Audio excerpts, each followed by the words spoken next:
Okay, welcome back everybody.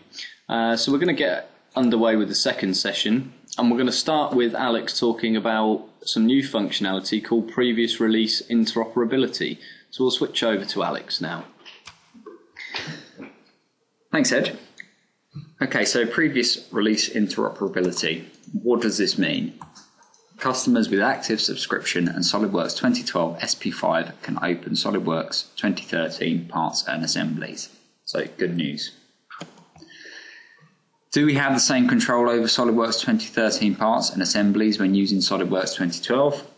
In a word, no. There are some limitations.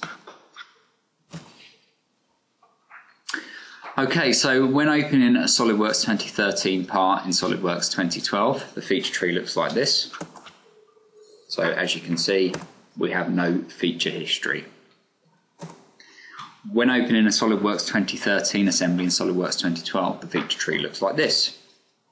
So you can see that we get this future version file icon next to all the parts and the assembly, and you can see that there's options to expand the mates menu. We can view mates, but we can't edit them. In fact, the files are completely read-only, so you can't make any changes to them. So what can we do?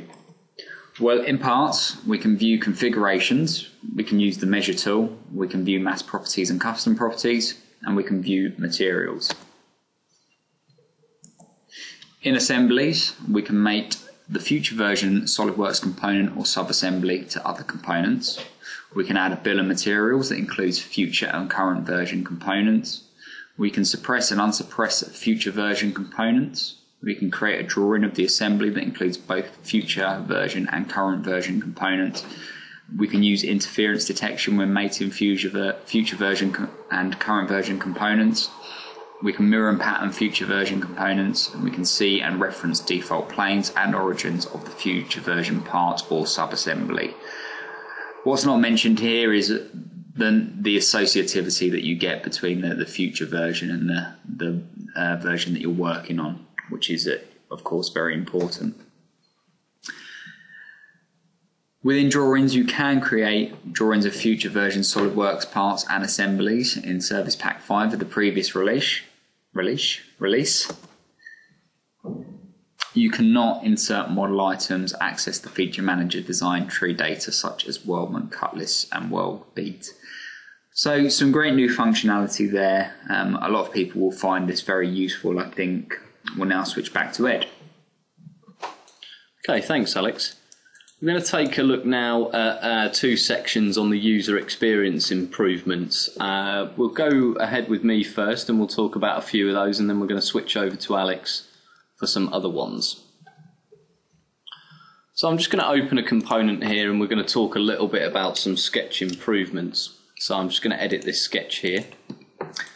In previous releases of SolidWorks, we have the ability to add dimensions as we're sketching. You'll see here if I sketch, it will place dimensions like so. And I could turn this off and on using a right-click option, which is quite a nice way to create your sketches. In 2013, we now have another option under sketch here to create dimensions only when a value is entered. So this just emphasizes the speed at which you can create sketches. So now if I don't place any dimensions down, I won't get a dimension value. But if I key in a dimension value, I will get a dimension. So we'll go ahead and we'll continue on that vein creating this sketch here.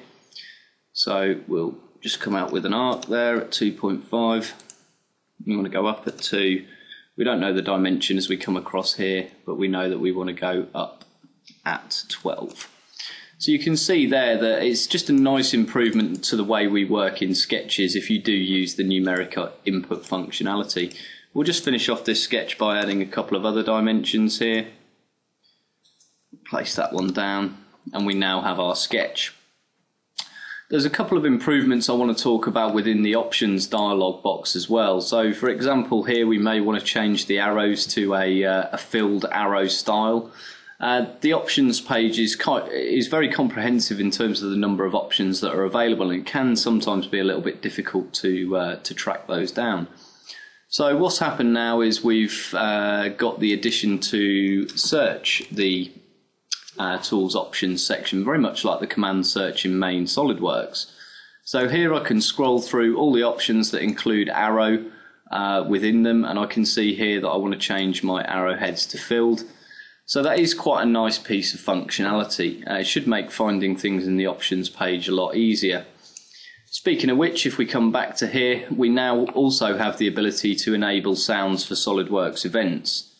So I'm just going to turn the sound on my computer, and we'll go ahead and turn on the option to enable sounds. And when we click the Configure Sounds button, it opens up the Windows sound box. And if you scroll right down to the bottom here, you'll see that SolidWorks now has a number of options that sound can be displayed for.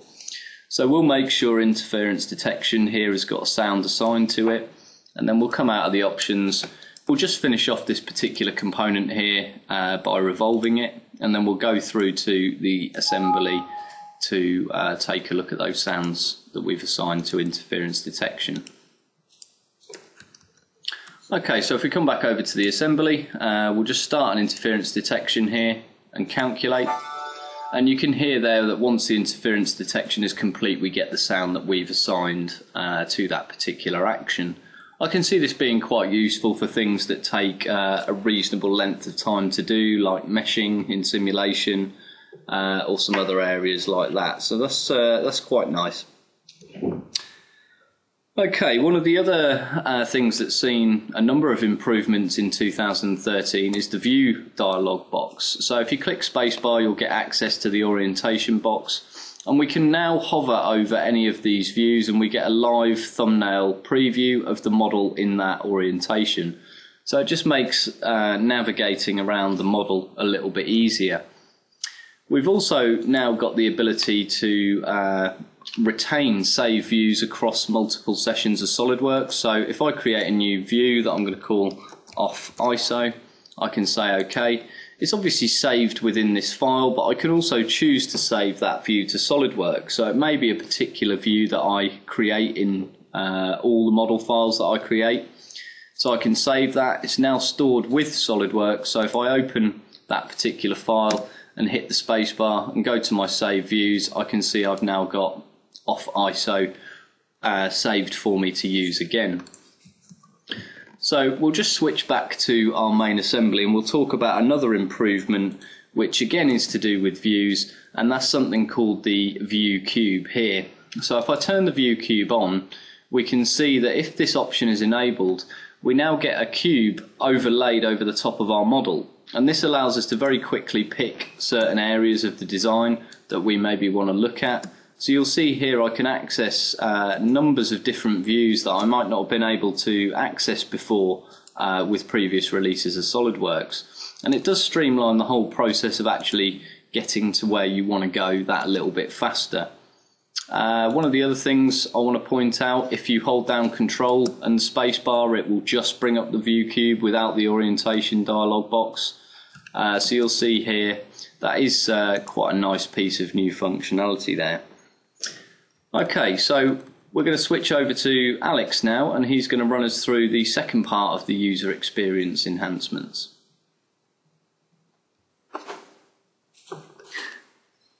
Okay, thanks Ed. We're going to stick with the same assembly, and the first enhancement we're going to look at is the new feature manager folder for favorites. So it's similar to the Windows functionality.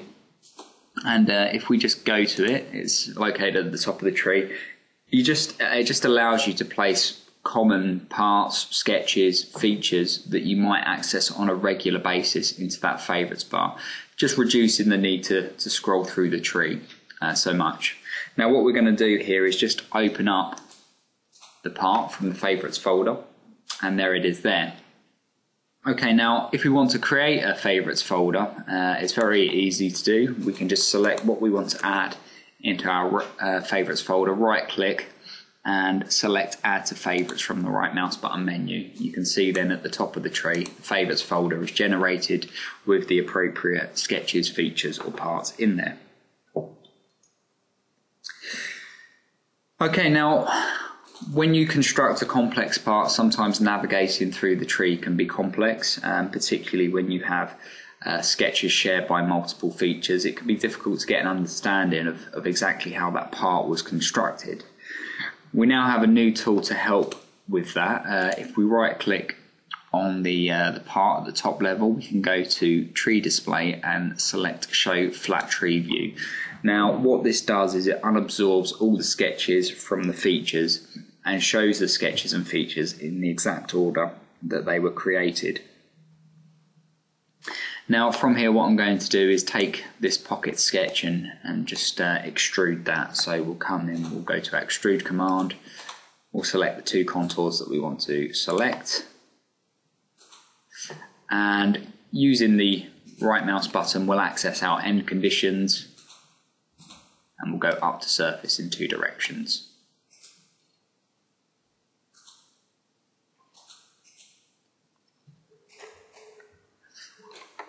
Okay, so the next enhancement is related to fillet. So if we go into our fillet tool, we'll set our constant radius fillet size at 2 millimeters. Okay, so the enhancement here is taken from the Fillet Expert tool. When you use the Fillet Expert tool, you get an edge selection filter which just allows you for quick selection of edges. You now get the same toolbar within the constant radius fillet tool. So as I select it, you can see the edge selection filter comes up and we can just select exactly what we want from the list of possibilities there. So we'll start with that one first. Using the same tool, we'll do all the edges of the model, like so. So that's very nice and quick. The next thing that we'll look at is the customization of the shortcut toolbar. So this is available on your S key, and if we want to customize that, this interface has changed somewhat. We get the shortcut bar tab with all the commands that we can drag and drop onto our toolbars. But what's new is we have this option to define what environment we want to customize the toolbar in. So it could be part, assembly, drawings or sketch. So in this instance I'm working in a part, and you can see that I can just grab hold of tools from here, drag and drop them from the toolbar section, like so. So in this instance what I'm going to do is drill down to reference geometry and add in center of mass tool. Okay, so we've dragged that on because we're going to show this. This is new in 2013, and it's a tool that just applies the center of mass to your part. Okay, so the center of mass sits at the top of the tree and it gives you the center of mass for the finished part. But also what we can do here is we can apply the center of mass as a reference point, which it then appears in the tree at the bottom, and you can drag it to any stage of the design. So that's good for quick comparisons between finished and unfinished parts. With the center of mass you can also measure and dimension to them. So for instance here we'll measure from the center of mass to the front face, like so. While the measure tool is up, we'll talk about some enhancements to this. So first thing that we're going to look at is when I select two faces, we get the shortest distance between the two faces. So that's how it's always been. New to 2013, we have this point-to-point option, which just allows us to generate the dimension on the exact location of the face that we selected. So that's good for taking rough measurements between non-parallel faces. Similarly, there's been some improvements in here to the measuring between arcs. So if we just go ahead and select two arcs, we've always been able to measure based on center to center, minimum distance or maximum distance, but never a combination of the three.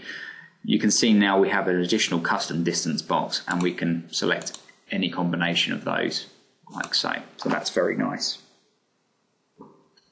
Also, if you're anything like me, as you're taking measurements from your part, you're constantly sketching them down on a piece of paper. We now have something called measurement history, which just allows you to access all the previous measurements that you've taken. So that's good just for referring back to those at any stage. Okay, now we'll switch back to the assembly. And we'll just update our assembly like so. So within here you can see the part centre of mass. It's also possible for you to add the centre of mass reference at assembly level. So there it is there. Now if we open up a drawing of this, we can show the centre of mass in our drawing view. We just find it in the tree and click on show, and it appears in our drawing view with the appropriate symbol. And of course with this we can dimension to it.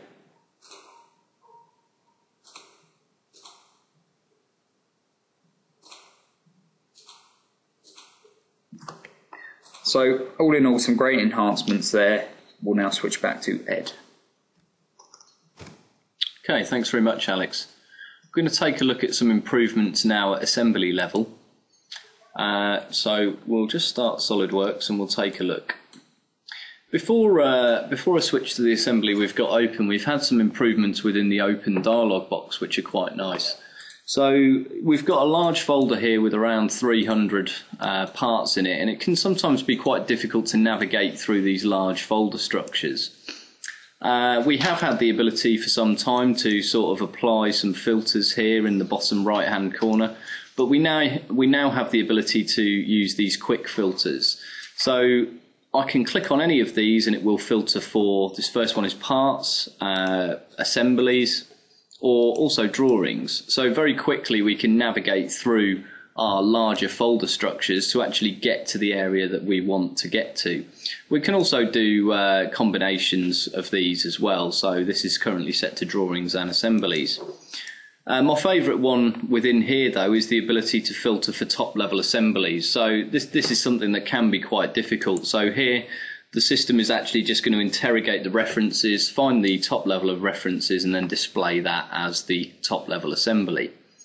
So I've got that assembly open just in the background here, so we'll take a look at a couple of other improvements on this as well. So this particular assembly we have here is a track setting machine, and as you can see the assembly includes some tracks and some sleepers as well. And as Alex was talking about a moment ago with the centre of gravity tool, you'll see that the centre of gravity is now showing in the middle of that track or that sleeper. We would actually expect that to be over here on this model, so we really want to ignore the tracks and the sleepers from that mass calculation.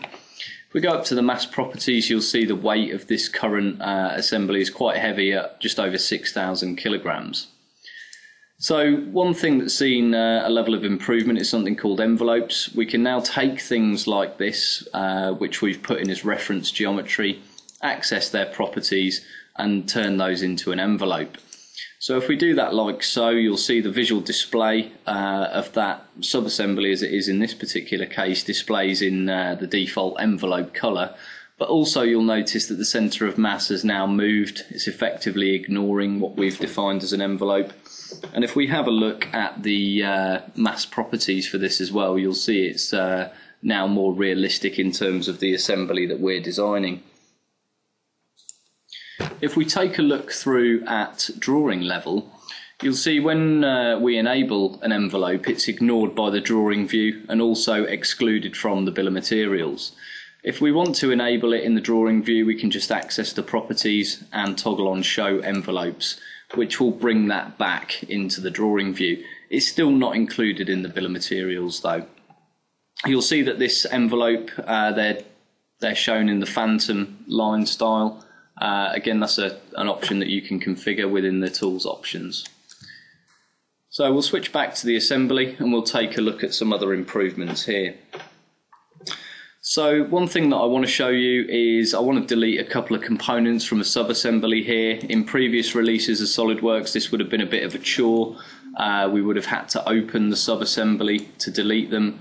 Whereas here now I can select a number of components here that are contained within the sub-assembly and delete those directly from the top level. So if we just say yes to all there, that's going to delete all those components from the sub-assembly.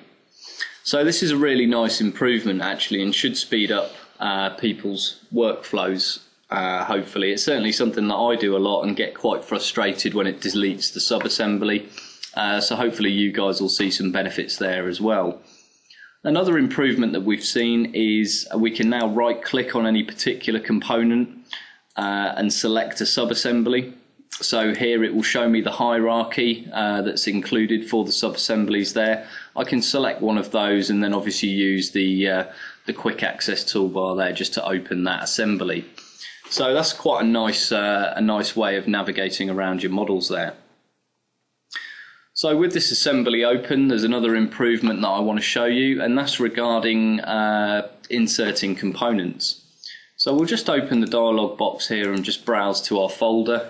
I'm going to select a number of components here, like so, and just say open.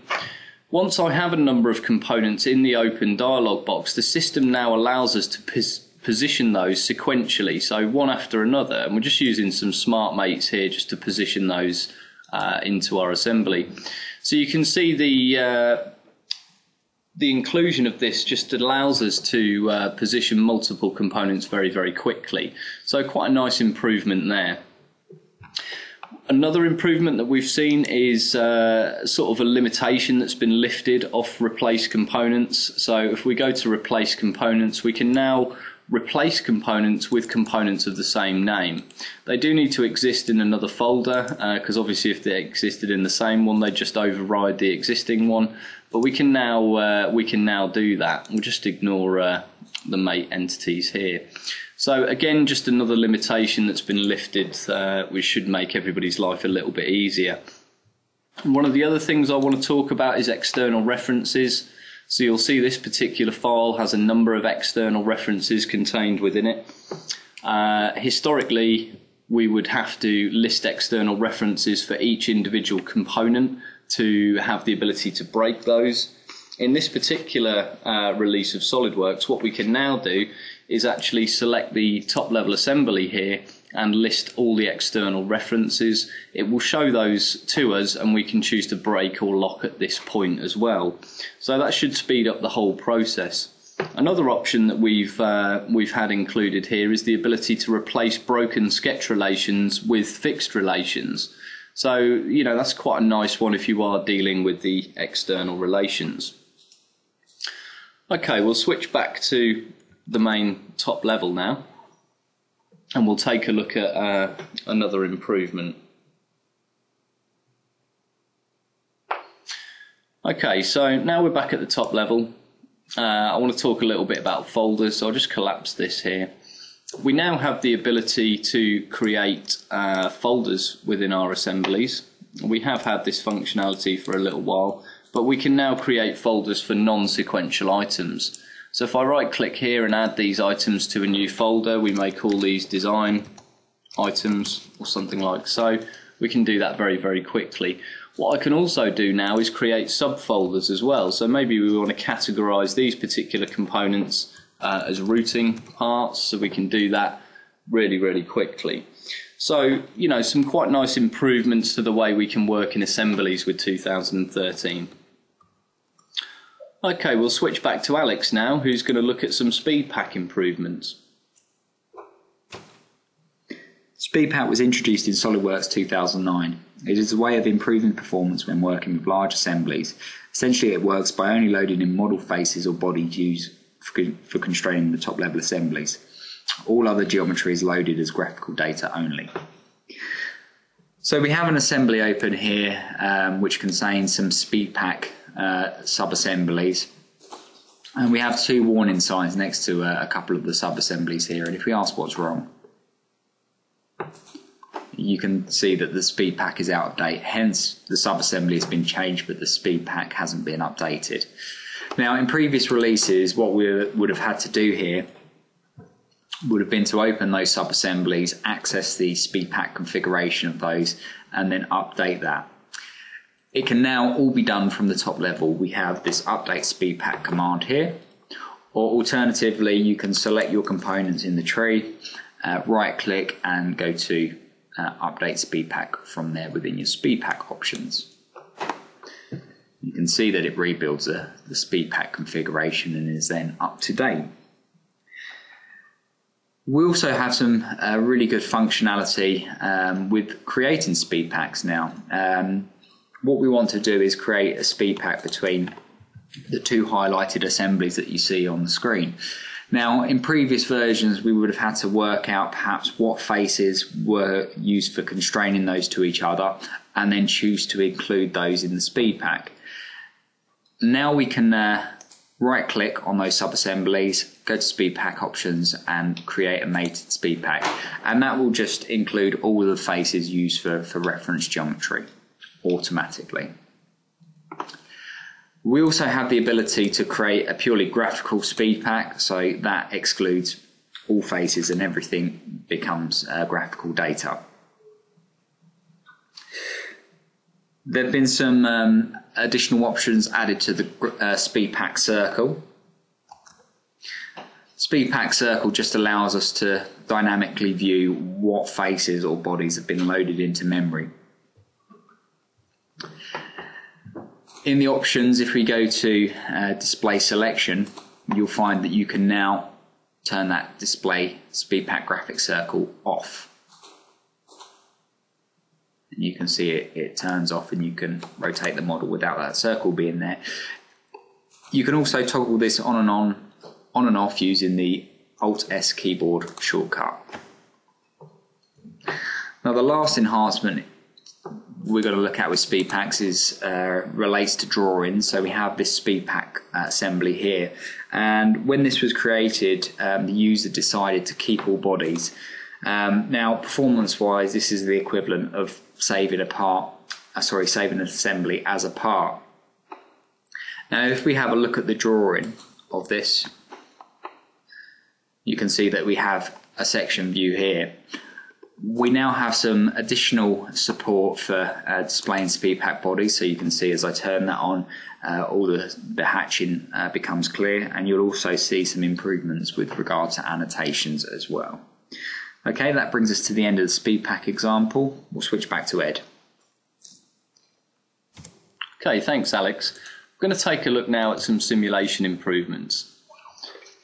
So we'll just get SolidWorks open here. Now we've got a sort of assembly. It's actually a multi-body part on the screen at the moment, and if we just switch over to our simulation window here, we'll talk a little bit about some of the improvements we've got. The first one is we now have extended support for automatic contact detection between any surface and edges. So in this model, over in this area here, we've got a cross brace that comes into contact with the next component. That contact is now automatically detected. So here we would only need to make sure that our global contact was defined. Historically, there are many times when you would want to remesh an individual component or body, but don't want to remesh the whole part. In 2013, we can now choose to select a specific body for remeshing. So I'll just do that here by selecting this one here. We can choose the new remesh option. And that will allow us to create a mesh on the fly for this body or component. So we can choose to refine the slider here and then create the mesh if we want to. I'm not going to do this now, but you know, it's quite a nice piece of functionality. What you will find is once you've generated that mesh, that you actually get a mesh control created on the fly underneath your standard mesh, which is really good. By far the main sort of improvement is a new tool in simulation called sub-modeling. So what this allows us to do is separate a body or a component out of a main simulation and refine a local study on that component only. This used to be a very manual process whereby you'd need to chop up your model, you'd need to understand exactly what the boundary constraints were and the forces on the particular model. Whereas in 2013, we can now right-click on a particular, on the top level here, and say that we want to create a sub-modeling study. We just get a little bit of information about what it can do and what it can't. So we'll just say OK there, and we can now choose our body from the list of bodies included in this particular study. So we'll choose this one here, and what the system will do is it will transfer the loads. So you will need a study set up in the first instance that has been run. Typically that'll be quite a coarse study.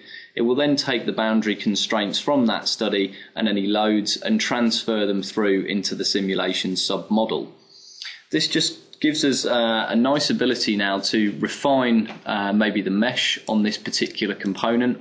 So we can turn this up to a quite fine mesh, generate that, and then we can run an individual study on this component. You'll see the displacements are brought through from the parent and also the forces as well.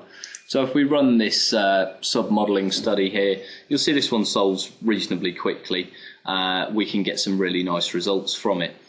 We still have the same level of results options within a simulation sub-model, so there's no worry there at all.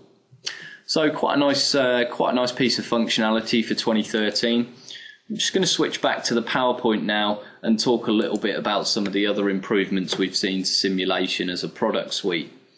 So firstly, we've got some evenly spaced streamlines in Flow. We can also now compare inputs from different projects. We also support erosion plots as well. And there's also a new leakage browser tool within Flow as well, which will really help us understand whether a model is watertight before we commence a study. In standard simulation, we can now list reaction forces and movement of beam joints. I've already spoken about the contact set detection improvements.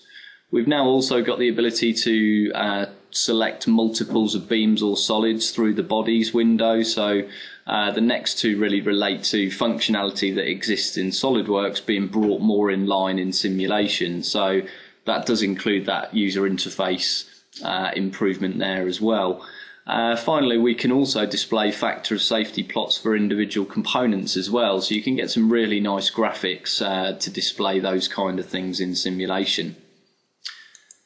Okay, we're going to switch over to Alex now, who's going to talk about some piping and tubing improvements. SolidWorks 2013 sees some nice enhancements to piping and tubing. We can now easily add slopes for drainage pipes, so let's just change our view. So what we want to do here is add a slope to that pipe there. So we just right click on it, edit route as normal, and that takes us to the sketch. Now to generate a slope, there's no need for any sort of complex 3D sketching. All we need to do is right click on the entity, add slope. Pick our gravity plane, pick our start point, and then in the last box here, just define the angle of the slope. Press OK, and what's really nice here is as we exit the sketch and the routing subassembly, you can see that it does all the trimming and extending of that pipe work for us automatically. The slope values are also available as custom properties. With regard to routing pipes, we've seen some new enhancements within the auto route tool. So let's just launch that now. We edit the route of that piping subassembly and launch auto route as normal. The new option within here is the option to route along geometry. To do this, all we need to do is select the endpoint of our line, define what our offset is going to be, and then start picking planar faces. So you can see there that it drops that line down and keeps it 300 millimeters away from the bottom surface. Similarly there, I'm going to go to the wall. I'm going to go to the other end of the pipe and start routing that as well. So we'll come down here, like so, up against the wall, up against that wall, and then finally finish it off by selecting the endpoint. So we'll just exit out of that route and that subassembly, and you can see that that's done a fantastic job of routing those pipes. We haven't had to manipulate the view too much. We haven't had to hide or isolate any components there. So excellent new tool.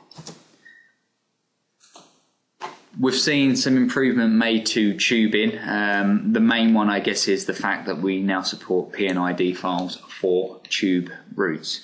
So For those of you that are unfamiliar with PNID files, we'll just go ahead and import one.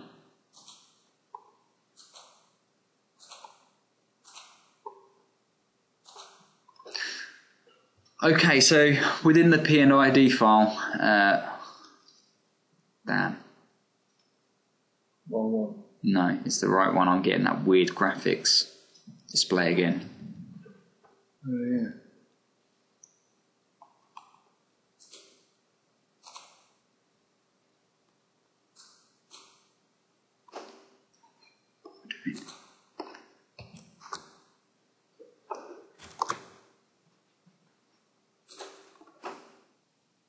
I think if you have to do that on the day, it's not the end of the world. Well, I'll probably, if the graphics display doesn't look too weird, I'll probably just leave it as it is. Bear in mind it looks 3 times the size on the screen behind us. Yeah. Okay, so from here what we're going to do is look at how the PNID file works within SolidWorks. So basically within the PNID file you define the equipment and any tubing or piping systems that are there. It works on a flag based system, so anything that's present and correct is marked with a green flag. So you can see here that all our equipment is correct. If we go to the tubing systems, we have 3 separate tubing systems there. One has a red flag, one has a green flag, and one has an amber flag. The green flag again means everything is good. You can see as I select that, all the required fittings within there have the green flag mark next to them indicating they've been placed. If we go to the amber flag, you can see it's been started but it's incomplete. We've got some green components and some red. And if we go to tubing system 1, both flanges and valve need placing and routing with those. So what we'll do is we'll just complete the tubing 1 system here. So to do that, we click process tube, and that will launch the insert components dialog box here. It will consist of all the components we need for that route. So we'll start off with our first flange and we'll just place it in the panel here like so. And then that will just ask me to confirm the route properties, of which I'm just going to select the defaults there. Okay, I'm now on to flange 2. So we'll come up to the top and place that in. And it's now telling me that I need to add in the flange, and it needs to connect flange 101 to flange 102. So we'll just come out of that for a second, because all I want to do is just extend that pipe work and then we'll reprocess. Okay, so we'll place that down, and because it knows that they need to be connected to each other, it produces a guideline showing us that exact fact. Now we can just take that guideline and convert it to route geometry like so. Press OK and exit the sketch of the route subassembly, and you can see that as we refresh this list, tubing 1 system is now green, indicating that everything is fine. Okay, the last improvement here, if we just collapse the items in the tree, has been made to tubing spools. You can see here that we have this tube system here, which consists of 3 spools indicated by the different colours as I select them. Now directly from the top level we can now create a tube drawing which launches the tube in its own window, and with regard to the spools we can take those, we can select our sheet format, we can select our BOM, and we can choose to include all of those spools on the same sheet, on a separate sheet, or even on separate drawings. So in this case we're going to go on separate sheets. Press OK, and that's automatically going to create all of that information for me with the associated BOM, dimensions, balloons. So very quickly you get to a manufacturing drawing. Okay, so some nice enhancements there. We now switch back to Ed. Okay, thanks very much, Alex. We're going to look now at some improvements to appearances and photo view 360. So there's been some nice enhancements here, which I'm quite happy about, and I know a few of you out there will be as well. So we've got a part finished assembly here in terms of its appearance. So I'm going to go ahead and open this desk part here. As we know, appearances live on the right hand side. That hasn't changed. I'll just pin that down just to make my life a little bit easier. And I want to add a wood appearance to this particular desk. We're going to talk a little bit about the functionality that exists in 2012, and that is if I take an appearance from the library and drag and drop it onto a component, I can drop that down and you'll see it scales relative to the size of the component. So if we do this on a smaller one here, you'll see that the scaling between the two is different. Now in real life we know that we would want to retain those the same. So there's now an option within the settings here that just allows us to turn that facility on or off. So just under the model display for document properties is the option to automatically scale appearances to the model size. If we turn that off like so and re-drag that appearance on, it's going to retain the default scaling for that appearance from the library. So a small improvement, but it can make quite a large difference to when you're wanting to quickly apply appearances to your model. Another one is the quick filter box here. I can now pin this box down and specify a selection. So here I've pinned it down and specified that I always want to apply my appearances to a body. So wherever I drag and drop, I now no longer get the appearance target.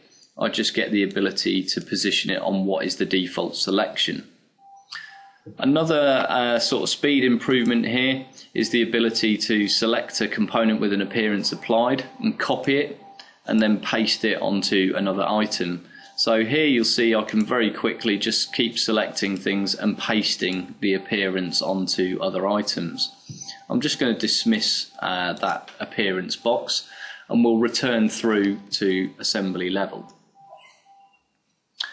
Okay, so we're now at assembly level and we'll just focus in on the juicer area here, like so, and we'll talk a little bit more about some other appearances. In fact, just before I do that, I'm just going to back out a little way here and just talk again about the copy appearance. The copy appearance is actually retained until you select another one. So here I'm going to copy this appearance and then apply it to this component. Like so. So now the black sort of plastic is retained within my copy facility. So we'll just go back to where we were, like so. Okay, there's some brushed metals on here which have been improved for 2013, which are really nice. We've also had the addition of some other appearances as well. We now have liquids. So you'll see here we've got a number of liquids within the database. We've also got some more translucent plastics and the addition of waxes as well into the database. So some quite nice new additions there. On the liquid side of things, I actually want to add an orange juice, strangely enough, to my juicer here. So I'm just going to choose to apply it to that body, like so. And we now have that appearance applied.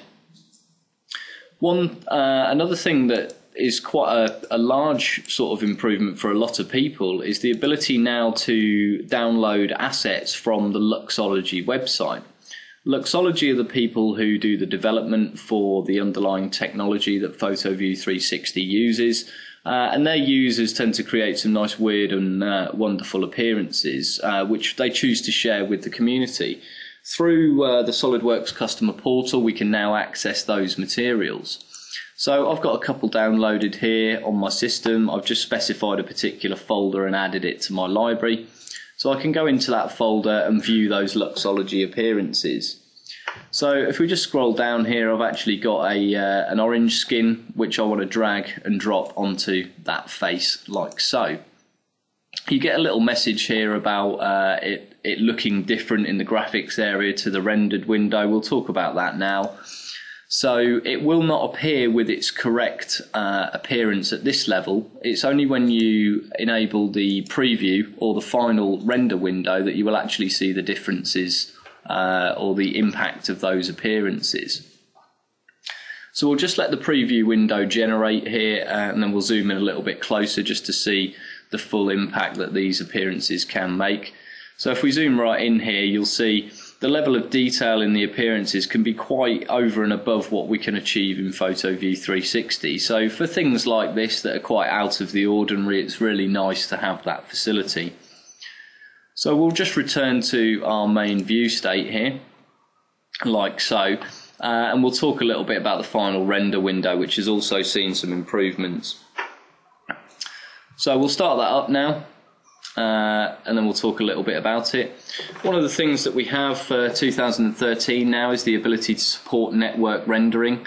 So we can't really demonstrate this as such, but what you will see is instead of the orange squares, which are my CPU working around, you will see those, but you'll also see the addition of some blue ones as well if you've enabled the network option. And they are the networked computers contributing to the render. So these can be really useful, especially if you're doing large-scale renders at a really high resolution and high quality, because it can just really speed that process up, especially if you're lucky enough to have some idle machines around the business, or a colleague who doesn't mind you using their machine. So that's quite a large improvement. One of the other ones is that the whole final window here has actually been overhauled. We can see a lot more statistics in terms of what's actually going on with the image on the right hand side. I'm just going to expand that out a little bit. We've also got some zoom options up here as well, and we now have a new image processing tab. So what we can do on the image processing tab is adjust levels of black and color balance within our image, which is really good. We can also adjust the hue and saturation. A lot of things that people would typically do in a program like Photoshop. And the main reason for bringing this into PhotoView now is just to try and reduce the amount of importing and exporting that's required. You know, if we do all our edits within PhotoView and within this final render window, we're ensuring that the level of quality of the image is retained. Finally, I want to talk a little bit about the compare options. So we now have the ability to compare two images against each other. We just need to control select them, and we get a nice facility to wipe across the two images to compare the differences between them, which can be really useful if you're looking for differences between which image looks better, you know, to compare the two side by side. If I just deselect those and I'll select these two here, we can take a look at the differences between the brush metal appearances on the left, which is 2012, and on the right, which is 2013. There are some other nice tools within here. We can use either the wipe or a spotlight just to highlight on certain areas. It can be really, really useful. Okay, so that brings us to the end of the improvements for PhotoView 360. I just want to switch back to the PowerPoint and we'll take a look at some images that were generated by some of the guys here at Innova and contributed to the 2013 beta rendering competition. We also had a customer entry as well. This isn't something we run, it's run by SolidWorks. So Chris Wilson's image there at the top, which is really nice. Alex did quite a few actually, but we've sort of picked one of his favourites out. One of our other guys, Adam Rose, has done the one down in the bottom left-hand corner, and I'm responsible for the awful one in the bottom right there. So you can see that we can get some really nice results with PhotoView 360 in 2013. Okay, we're going to take a look now at 3D Via Composer, so we're going to switch back over to Alex. Okay, so for those of you who aren't familiar with 3D Via Composer, we'll just have a little overview of what it is and what it does. So it's a technical publications tool that allows you to harness your 3D data, i.e. your SolidWorks models, and create high-level 2D and 3D graphical data. So if we take a look at some of the deliverables, first off we'll look at an instruction manual. So here 3D Via was used to create the high resolution images, so you can see we've got some nice images there complete with arrows and detail views. But that's all done within 3D Via. We'll then have a look at some vector graphics. So we'll open up this file here. So this is opened up in Internet Explorer, but similarly you could embed it into your instruction manual or Word document or a PowerPoint document, whatever you like. So Because this is an SVG file, you can publish this to your website, and the nice thing about it is it has some interactivity built in. So as you hover over items in the graphics area, they'll highlight in the parts list and vice versa. The other thing that you can do is create links between hotspots on the actual document itself. So for instance here, if I click on that wheel, I can drill down into its sub-assembly with, again, the same associated bill of materials. The nice thing about it is it's all controlled within an Internet Explorer window, so very simple for anyone to sort of pick it up and control it. If we look at the 3D content that you can create, I guess one of the main ones is animation. So let's just play sort of a collage of several that we've done in 3D VL.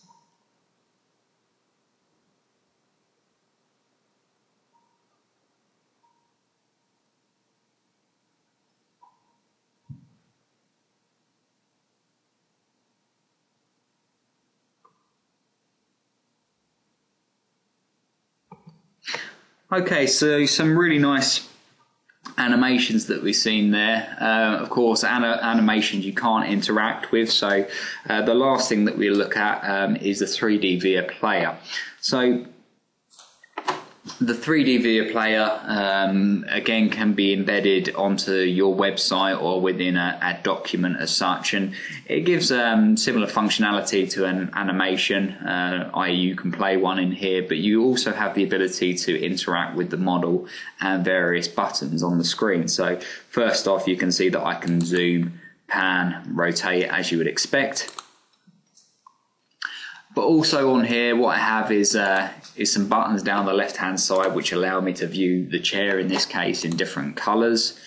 And also down the right-hand side, I can change the positions of the chair and I can rotate it around to get a better idea of exactly what's changed there. I also have a button here which sends me to an exploded view of the base of the chair, along with a bill of materials. If I want to get back home, I click on that button there.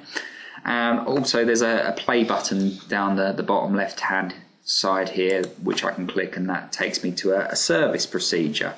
So all in all, some really nice functionality there. So hopefully that gives you a decent idea of what you get from 3D Via. Now what we'll do now is we'll just launch 3D Via Composer, and we'll open up a file and we'll have a look at the updates to 2013. Okay, so here we're just going to have a look at a couple of updates. The first one is related to magnet lines. So magnet lines actually are now available in SolidWorks, but they originally came from 3D Via, and they work in very much the same way. You draw a magnet line on and then you move it about and your annotations snap to it like so. Now quite often you would place a magnet line down and then you would adjust its angle so its axis matched the axis that the model was exploding in, for instance. We now have an additional option with a magnet line to align it to model geometry, so we can just select that button, select an axis to align it to, and you can see it changes the angle.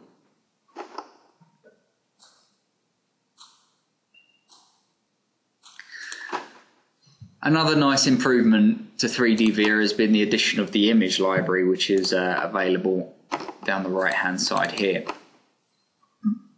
Okay, now the image library comes with a number of widgets which are common, or images of common service procedures. So for instance here, what I want to do is tell the end user to add oil. So we just bring in the oil symbol and release it on the screen. Similarly here, I want to tell the user to unscrew a screw.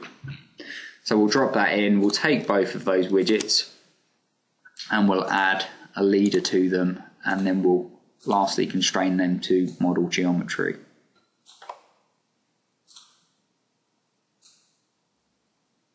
Like so.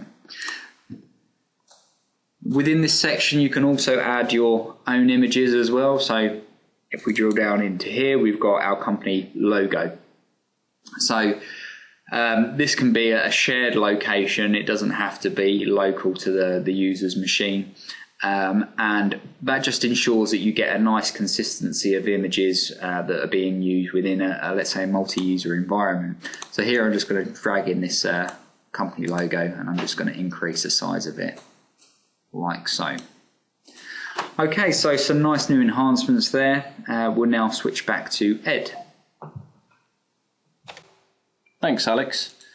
So moving on from 3D Composer, we're going to take a look at some functionality that's been brought into eDrawings.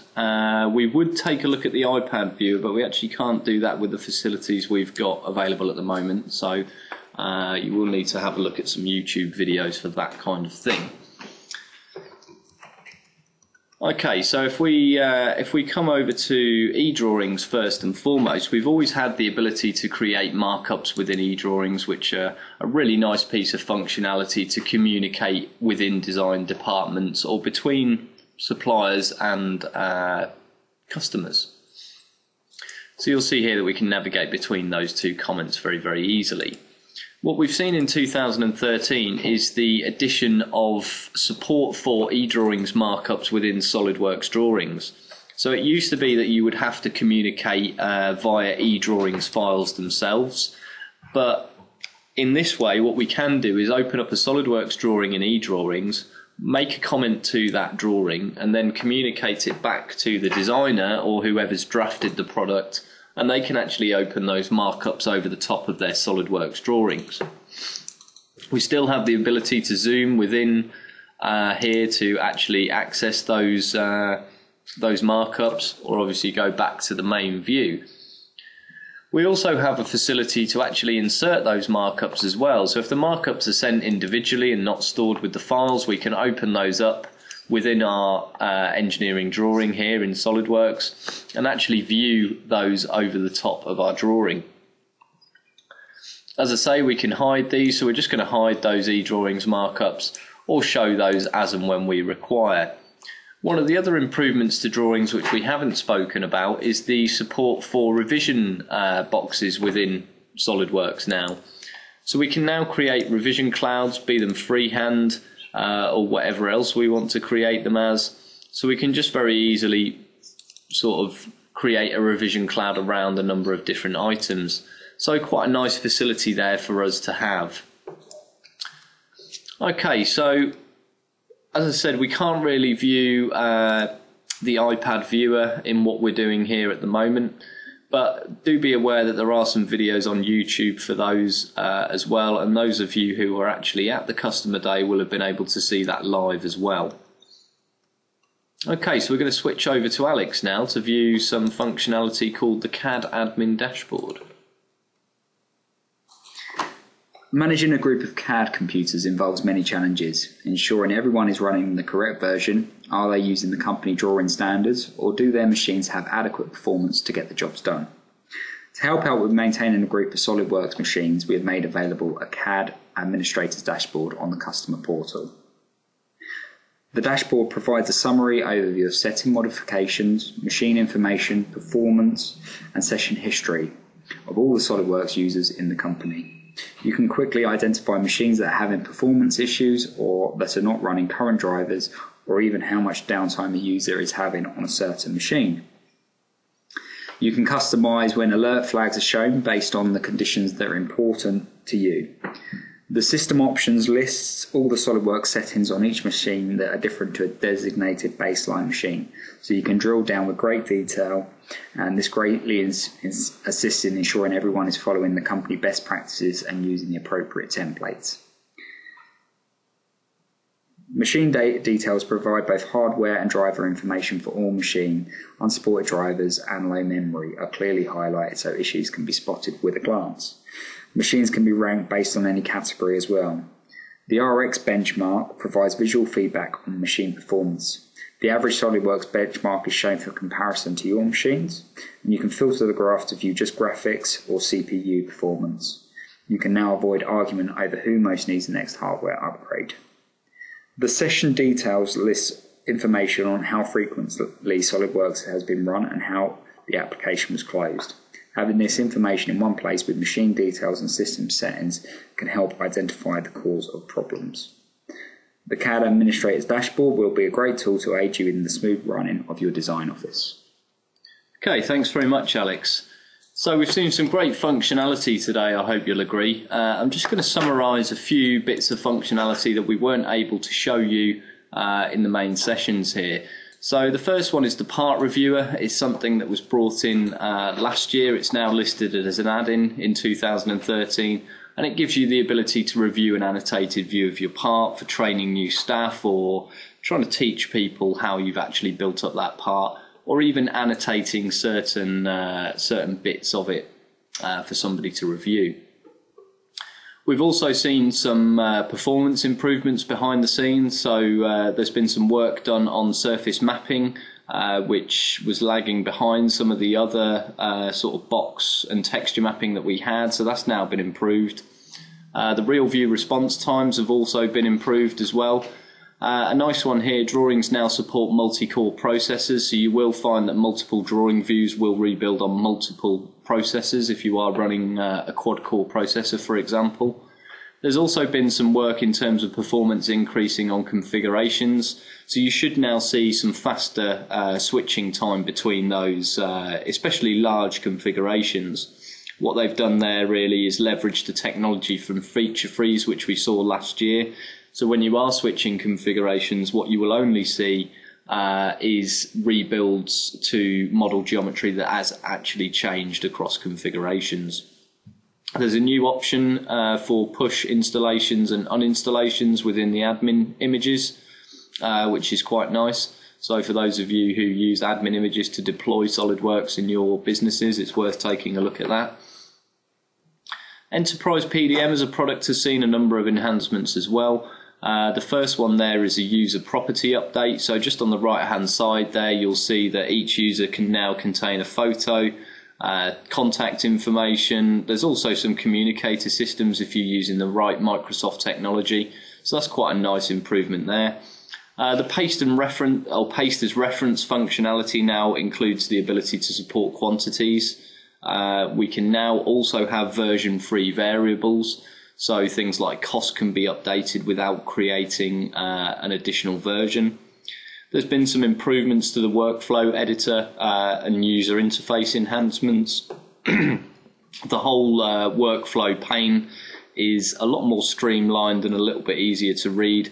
The properties have been reorganized now into the transitions and states. And also we now have the ability to support parallel workflow transitions as well. So this is a quite nice piece of functionality. If you require multiple sign-offs from a number of people within a department, we can now support that in a nice straightforward way. And finally, there's a new notification called delayed in state.